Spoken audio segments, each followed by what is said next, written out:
Chapter 20. The Spies and Their Report. This chapter is based on Numbers chapters 13 and 14.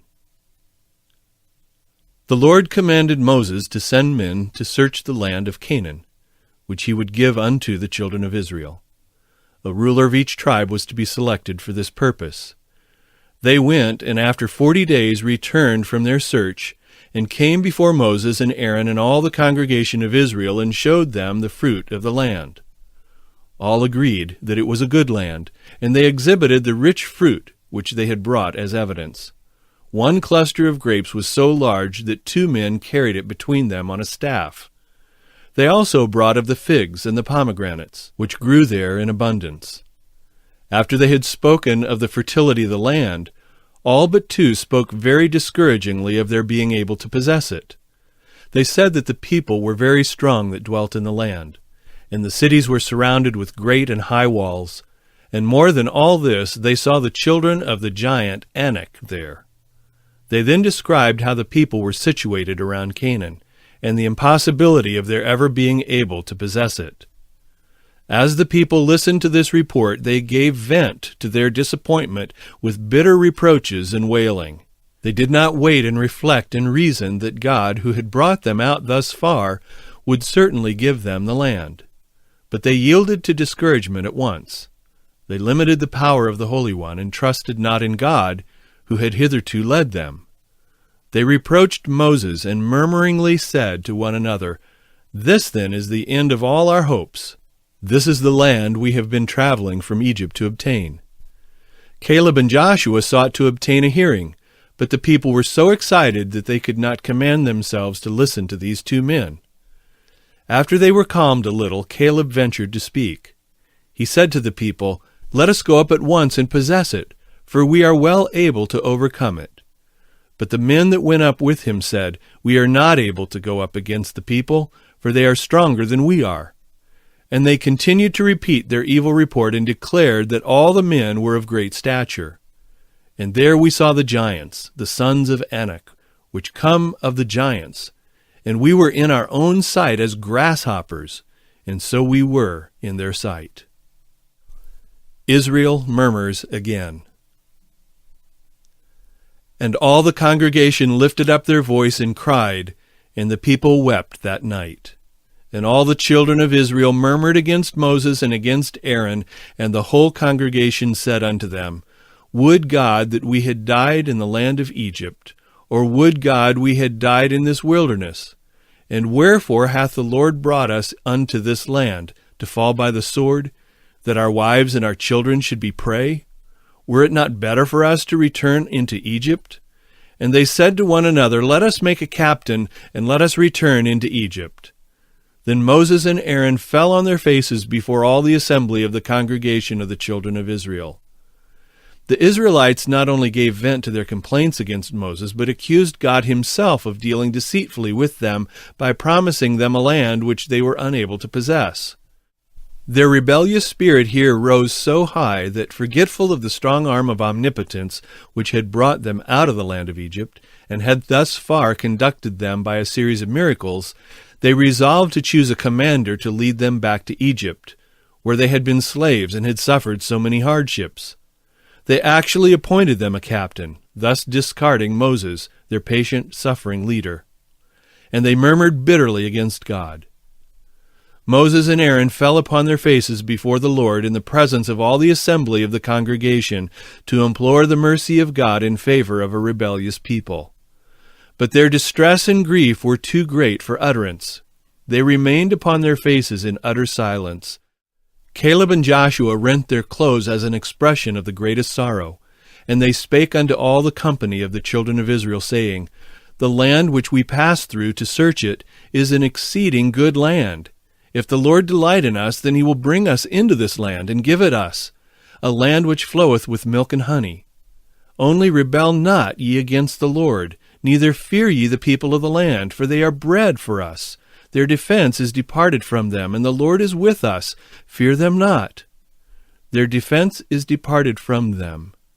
That is, the Canaanites had filled up the measure of their iniquity, and the divine protection was withdrawn from them, and they felt perfectly secure and were unprepared for battle. And by the covenant of God the land is insured to us. Instead of these words having the designed effect upon the people, they increased their determined rebellion. They became in a rage and cried out with a loud and angry cry that Caleb and Joshua should be stoned, which would have been done had not the Lord interposed by a most signal display of his terrible glory in the tabernacle of the congregation before all the children of Israel. Moses' prevailing plea. Moses went into the tabernacle to converse with God. And the Lord said unto Moses, How long will this people provoke me? And how long will it be ere they believe me? For all the signs which I have showed among them. I will smite them with the pestilence, and disinherit them, and will make of thee a greater nation and mightier than they. And Moses said unto the Lord, Then the Egyptians shall hear it, for thou broughtest up this people in thy might from among them. And they will tell it to the inhabitants of this land, for they have heard that thou, Lord, art among this people, that thou, Lord, art seen face to face, and that thy cloud standeth over them, and that thou goest before them by daytime in a pillar of a cloud, and in a pillar of fire by night. Now if thou shalt kill all this people as one man, then the nations which have heard the fame of thee will speak, saying, Because the Lord was not able to bring this people unto the land which he sware unto them, therefore he hath slain them in the wilderness. Moses again refuses to have Israel destroyed and himself made a mightier nation than was Israel. This favored servant of God manifests his love for Israel, and shows his zeal for the glory of his Maker and the honor of his people. As thou hast forgiven this people from Egypt even until now, thou hast been long-suffering and merciful hitherto toward this ungrateful people. However unworthy they may be, thy mercy is the same. He pleads, Wilt thou not therefore spare them this once, and add this one more instance of divine patience to the many thou hast already given? And the Lord said, I have pardoned according to thy word, but as truly as I live, all the earth shall be filled with the glory of the Lord. Because all those men which have seen my glory and my miracles, which I did in Egypt and in the wilderness, and have tempted me now these 10 times, and have not hearkened to my voice, surely they shall not see the land which I swear unto their fathers, neither shall any of them that provoked me see it. But my servant Caleb, because he had another spirit with him, and hath followed me fully, him will I bring into the land whereinto he went, and his seed shall possess it. Back to the wilderness.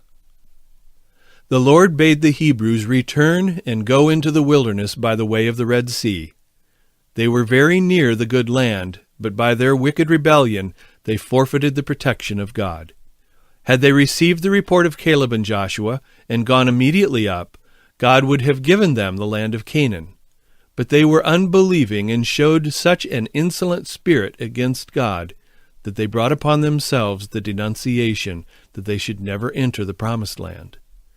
It was in pity and mercy that God sent them back by the Red Sea, for the Amalekites and Canaanites, while they were delaying and murmuring, heard of the spies and prepared themselves to make war with the children of Israel. And the Lord spake unto Moses and unto Aaron, saying, How long shall I bear with this evil congregation which murmur against me? I have heard the murmurings of the children of Israel, which they murmur against me. The Lord told Moses and Aaron to say to the people that he would do to them as they had spoken. They had said, Would God we had died in the land of Egypt, or would God we had died in the wilderness?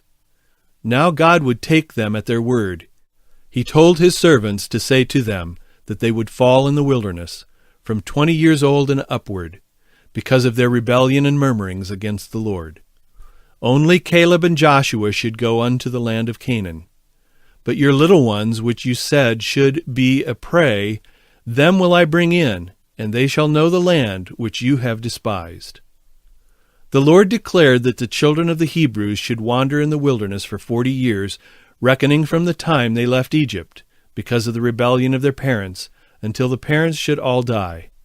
Thus should they bear and suffer the consequence of their iniquity 40 years, according to the number of days they were searching the land, a day for a year. And ye shall know my breach of promise. They should fully realize that it was the punishment for their idolatry and rebellious murmurings which had obliged the Lord to change his purpose concerning them. Caleb and Joshua were promised a reward in preference to all the host of Israel, because the latter had forfeited all claim to God's favor and protection.